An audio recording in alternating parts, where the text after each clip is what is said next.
ये जंगल की देवता जिस दिन मैंने ये 14 कोस घोर जंगल में जन्म लिया, उस दिन वही जंगल का देवता मेरा पालन पोषण किया, जिसे नाम शक्ति बंदे भी पड़ता है। उसे मैं ये अपना धर्म की नानी मानता हूं।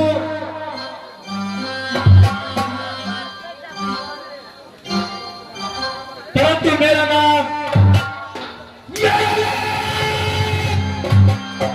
जिस दिन मैंने ये 14 कोस घोर जंगल में जन्म लिया, उस दिन मेरी मां सुषमावती और मेरी नानी बंदेवी ने मेरा नाम रख दिया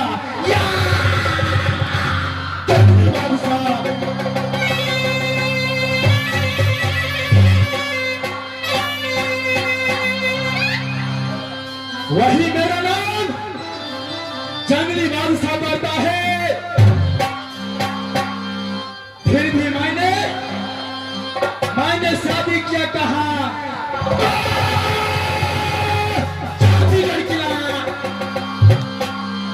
राजा चेतन सिंह की पुत्री के साथ। राज चांदीगढ़ किला से अपनी प्याही चांदीगढ़ वाली को बेला फुला करके लाया कहा तो अपना हिरनी बन जाएगा। अपनी ब्याही को अपना महल में छोड़ दिया, अपनी मां से अपनी नानी बंदेवी से 2 रोज का छुट्टी लिया। 2 रोज का छुट्टी लेकर चला गया कहां तो अपना जंगल शिकार खेलने के लिए।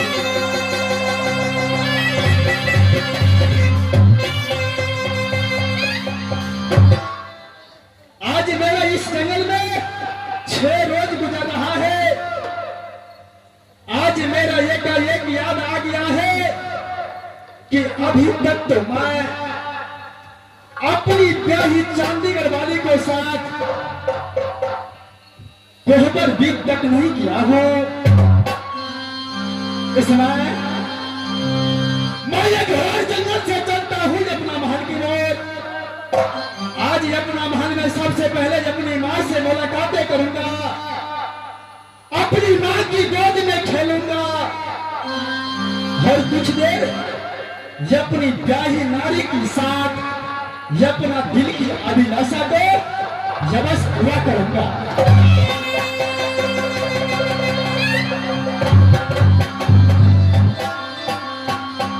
इस समय मैं एक घोर जंगल से चलता हूं अपना महल की ओर। हमारा सत्ता